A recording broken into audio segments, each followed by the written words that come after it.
Remember, be smart, be safe. Always do your curb drill.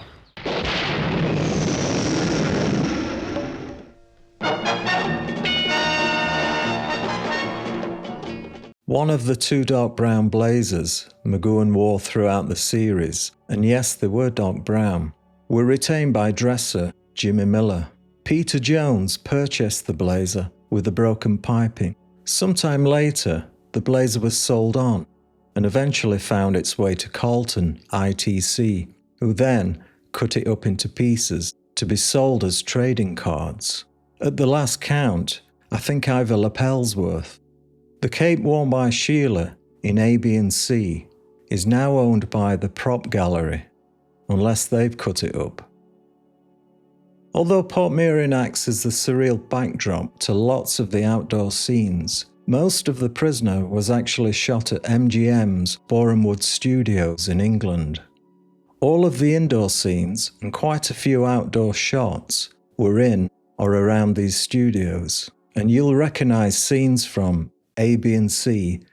I've been dying to see you. The Girl Who Was Deaf, and Living in Harmony,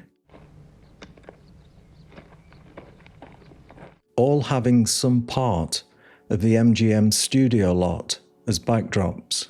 Quite a lot of Danger Man was also filmed here, plus many famous films such as the classic Where Eagles Dare. We got company. Broadsword calling Danny Boy. Inn of the Sixth Happiness, starring Ingrid Bergman, was produced at MGM, with the location scenes being shot in Snowdonia. After filming was completed in North Wales, a plaster statue of Buddha, which had been made at the MGM plaster shop, was given to Clough Williams Ellis by the crew, some of whom had stayed at Portmeirion during the shoot. A nice little tie-in there to The Prisoner. A, B and C was first aired in October 1967 and was written by Anthony Skene. It's worth remembering that all scripts had to go through McGowan to make sure they stayed true to the ethos of The Prisoner in every shape and form. Quite a few writers were ditched, and many scripts were tweaked by McGowan and George Markstein. After all, it would be quite academic to present a great story, but then to have voiced number 6 all wrong. It's testament to the writers, including McGowan's own 5 scripts, to have kept the whole series so coherent.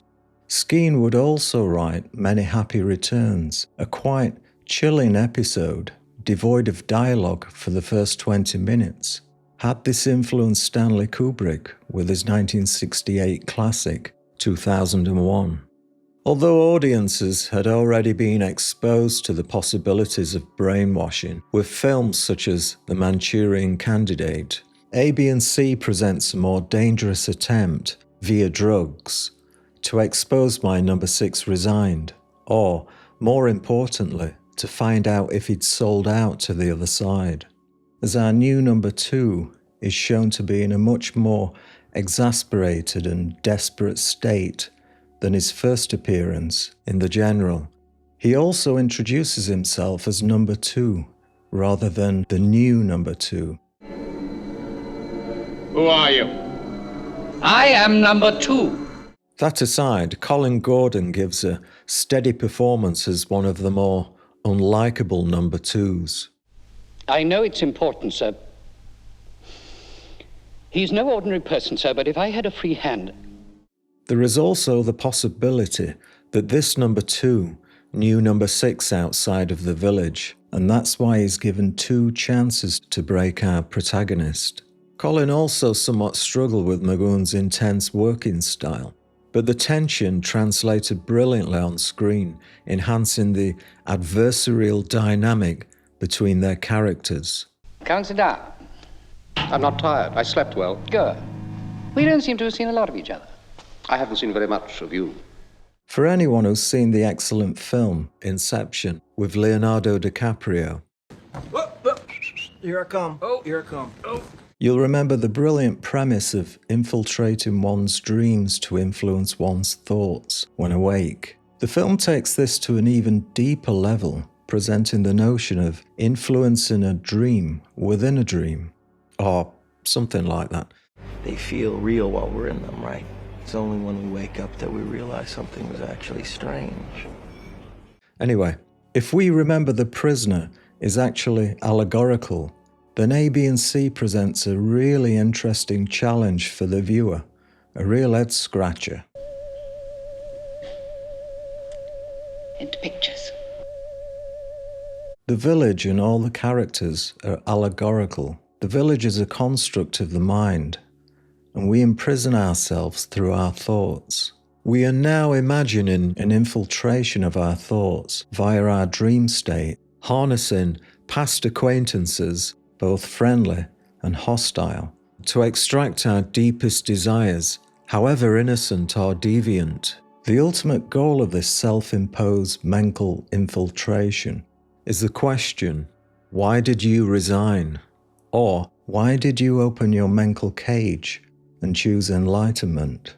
If taken purely literally, A, B, and C is about number 2's chilling plan to have number 6 drugged so he can view his dreams and find out information.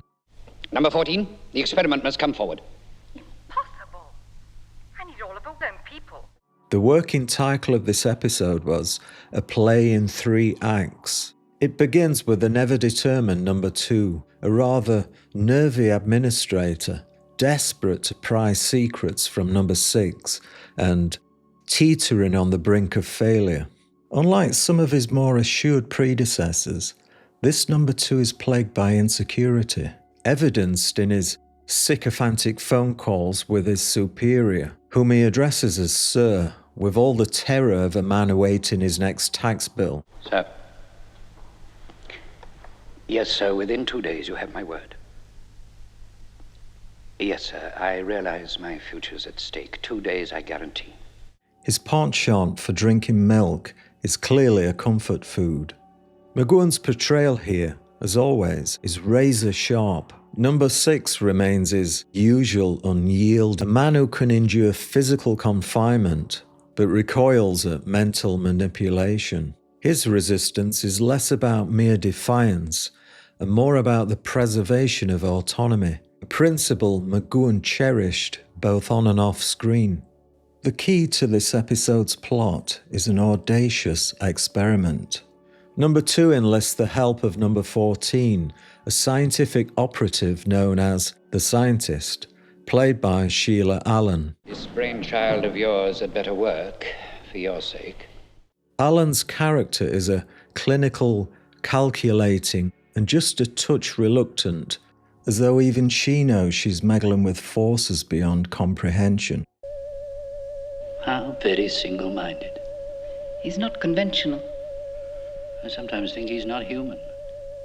Before The Prisoner, Allen was an accomplished stage actress with a background steeped in Shakespearean drama, lending her character a gravitas that makes her all the more compelling. She was yet another actor who had appeared in Danger Man, Don't Nail Him Yet, if you want to have a perusal. Who are you? Tinker, tailor, soldier, sailor, rich man, poor man, beggar man, thief. Have you got a light? What are you doing here? Her other film work includes Children of the Damned. I just don't want to do it. Now you can forget it. You better go now, I've got things to do. Love Actually, and Harry Potter, Goblet of Fire. What is number 2's goal? To infiltrate number 6's subconscious through the use of experimental drugs, combined with a machine that projects his dreams onto a screen. What do you want from it? Why he resigned. I believe that he was going to sell out. I want to know what he had to sell and to whom he was going to sell it. Through this invasive and potentially deadly setup, number 2 seeks to uncover the reason for number 6's resignation and determine if he intended to sell out to a foreign power. A, B, and C. The experiment unfolds over 3 nights, each dream introducing a new character, A, B, and C. These figures represent potential conspirators or contacts in number 6's alleged betrayal. That was it. That was what you were dealing with. You know, he was the star, he was the leading man, it was his show. A. The first suspect is a suave and shadowy figure from number 6's past, suggesting the archetype of a Cold War agent. His face looks vaguely familiar. What's his real name? I'm surprised you don't remember him. He made world news a few years ago. This sequence, set in a chic party in Paris, reveals little except number 6's ability to outmaneuver his interrogators, even in a dream state. To us, as we are, or as we were. Oh, I remember him. He defected about 6 years ago. I like the line, "somewhere quiet where I can think," followed by the line, "there is no quiet anywhere." And Pat always thought I was talking too much. You talk too much, Catherine, you talk too much. Peter Bowles and his moustache gives a good performance here, and I have to say his acting career was non-stop, including The Avengers, Danger Man, Armchair Theatre, The Saint, Rising Damp, Tales of the Unexpected, To the Manor Born, and my personal favourite, Only When I Laugh. Two people who thought they were in love. Strike me, I wouldn't have thought he was your type. I'm not talking about him, it's this girl. His character has evidently sold out to the other side. Madame has already asked if number 6 was going fishing, of which he denied, but in this laconic conversation, he then says, "What are you going to do with your freedom?" Go fishing. Perhaps you're fishing now. What's your price? After number 6 awakes, the first person he sees outside his door is number 14. Was she there on purpose due to pangs of regret? When talking at the table, her last line to number 6 is, "We all have to make mistakes. Sometimes we have to." Don't worry. We all have to make mistakes. Sometimes we have to. We then see number 6 being given his bedtime drink, laced with something to knock him out. In a literal village such as this, we could fully expect all the food and water to be laced with chemicals to keep the inhabitants docile and compliant. Is this happening to us now? Second night, or dream, sees number 6 with a change of demeanour. Obviously, his subconscious is trying to piece together his last few hours in the village. We are introduced to a glamorous woman portrayed by Annette Carrel. Carrel, who brought a cosmopolitan sophistication to the role, had a varied career in British cinema and television before her untimely death shortly after her appearance in The Prisoner. Her character attempts to seduce and manipulate number 6, but once again he outwits her, proving that even in his subconscious he remains a step ahead. Being killed is an occupational hazard. Like a sitting duck. Don't worry. Tonight's a party. You know, I'd be hard-pressed, excuse the phrase, to fend off a pretty girl's seduction in a dream. You may have missed the important dialogue here, when the female spy says, "Don't hate me, we all make mistakes. Sometimes we have to." Don't hate me. We all make mistakes. Sometimes we have to. This is nearly the same line said by number 14 when the two were sitting at the table. We all have to make mistakes. Sometimes we have to.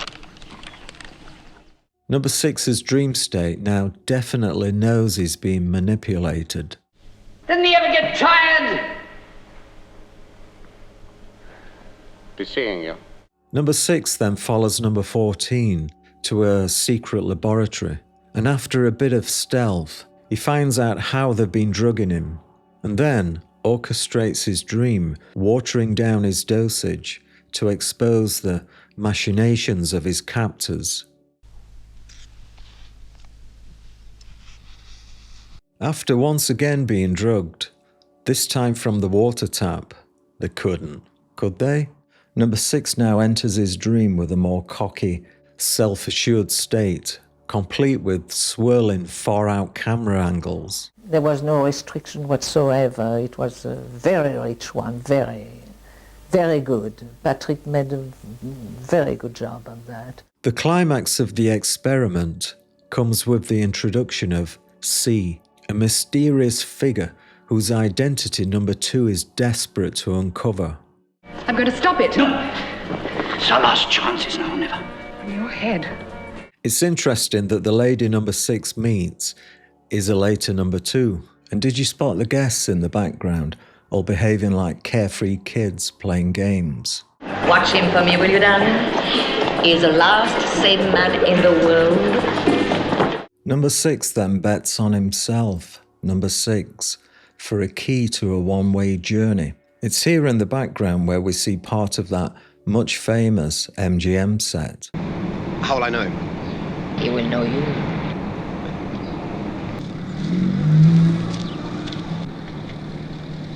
I love the line, "We mustn't disappoint the people who are watching," and proceeds to rip off the mask from his adversary.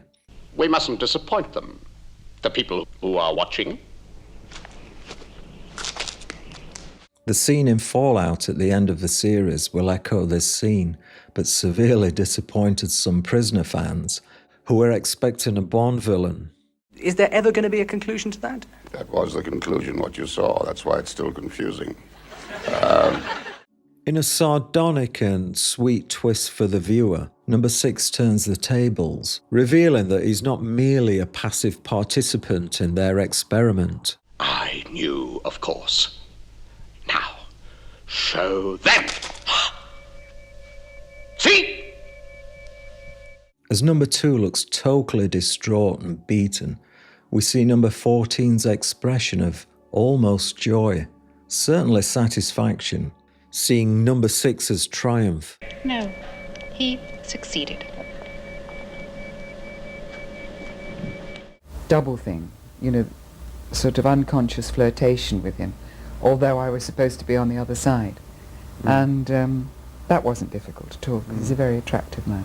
The show finishes with the ominous bleeping of the telephone and number 2's abject terror.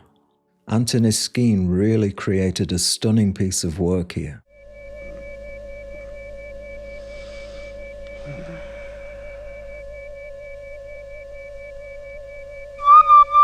The production of A, B and C wasn't without its own challenges. Patrick McGoohan, ever the perfectionist, clashed with directors and writers, ensuring that every detail aligned with his vision of the series as a parable of personal freedom versus societal control. But you were more than the star of the series we saw on the screen, because you were very much involved behind the scenes, weren't you? I suppose I did a fair amount of things on it. I was executive producer, wrote a number of them, directed a number of them, and thought it up.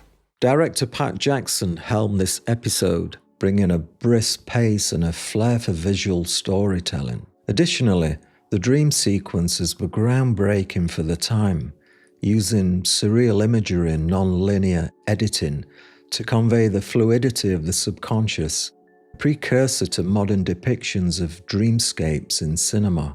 The episode is a scathing allegory on the violation of privacy and the dangers of unchecked surveillance. Infiltrating one's dreams, the last bastion of unfiltered selfhood, is a chilling metaphor for the invasive tactics employed by authoritarian regimes, and more subtly by modern society's obsession with data harvesting. We've pushed him as far as we dare. No, I must have that dream back. You know who C is? Yes, but I still don't know what he was selling. And if it kills him? The use of drugs in A, B and C to infiltrate number 6's subconscious can be seen as a potent allegory for the broader societal and governmental overreach into the private domains of individuals. Dreams, the ultimate sanctuary of the self, symbolize the unfiltered core of personal identity, free from external influence. In this sense, the episode warns against the loss of autonomy when even our innermost thoughts become susceptible to manipulation.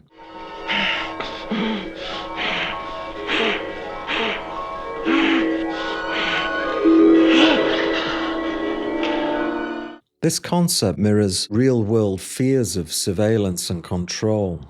The illicit drugs serve as a metaphor for any tool or system, be it propaganda, advanced technology, or psychological manipulation that aims to extract, distort, or reshape personal truths for institutional gain. So this is your wonder drug? Yes. 3 doses. And that's the absolute limit. Just as the village seeks to uncover number 6's reasons for resignation, or the use of subliminal messaging to influence decisions and behaviour. Will all students taking the 3-part history course please return to their dwellings immediately? The professor will be lecturing in approximately 30 minutes. By choosing drugs as the instrument of intrusion, the episodes ties this allegory to 1960s anxieties about mind control, whether through government experiments like MKUltra or the countercultural exploitation of LSD. It also critiques the ethical void in such practices, suggesting that the attempt to co-opt an individual's thoughts is both dehumanizing and ultimately doomed to failure. How very single-minded. He's not conventional. Number 6's ability to take control of his dreamscape reinforces the idea that the human spirit cannot be entirely subdued, even when under siege. This allegory deepens the prisoner's timeless message, the sanctity of personal freedom, particularly in the uncharted territories of the mind, remains the last and most critical frontier against encroaching authoritarianism. We shall then know what would have happened if we had not got to him first. While number 2's plan is elaborate, it's also laughably convoluted. One can't help but wonder, wouldn't a simple polygraph test have sufficed? Instead, the village pours vast resources into dream-altering drugs and psychedelic slideshows, all to interrogate a man who'd rather die than divulge his secrets. It's the bureaucratic equivalent of using a sledgehammer to crack a walnut. Meanwhile, number 6's triumph is both exhilarating and grim. He's won his battle, but the war against the village and its oppressive ideology rages on. His resilience is inspiring, but it's also a reminder of the isolation that comes with true independence. No change of mind? No change of mind. And no doubt? Not anymore. The Prisoner remains a milestone of intelligent television, and A, B and C exemplifies why. It's not just a story about espionage or psychological warfare. It's a meditation on the human spirit's capacity to resist domination. Patrick McGowan's ethos resonates as powerfully today as it did in the 1960s. The fight for individuality is timeless, and the cost of surrendering is immeasurable. How does one talk to someone that one has met in a dream? So as we leave the village for now, remember, the battle for freedom isn't fought in the open fields, but in the recesses of our own minds. And it's always been with me, and I suppose in some respect that sort of rebellion is in everyone, isn't it, in one way or another? The greatest act of defiance is simply to dream, freely, fiercely, and unrepentantly. They referred back to me if they wanted to know what was going to happen next, what was the intention of it all, what was the direction of it all, what did it mean? In the physical world, we're all constrained at some level, some shackled more than others. Certainly, in the Western world, now the world that's been taught to be reliant on technology, we all need to have money to buy food, a shelter from the elements, to pay the government in bogus taxes for making our lives worse year by year. Our hard-earned money is being used to fund foreign wars, to kill other human beings we've never even met, or to fund organizations that we have no control over. And the penny farthing was used to symbolize progress, which was an ironic comment. We are slaves to the pyramid scheme, only in this era, the slaves are being granted certain menial privileges. To speak out, to choose to leave this mental cage, We are vilified, then threatened, then physically locked away. I shall fight unflinchingly for the victory of the spirit over the weakness of the flesh. The Lord has armed me with the blade of his word. Now I stand firm in my will. The good boy and girl, the useful idiots, are given prizes and much larger platforms to spread their insidious message. What they're after depends on what sort of prisoner you were. You could be a prisoner and free, at least on parole. Acquiescence to this so-called elite cabal can see a Slobodygolian turned into a national hero within days. It's a small club, and they will beat you to death with it. Now, all this nonsense about why you resigned. If people can't chuck up a job, things have come to a pretty pass, do, Sid? I'm still not tired.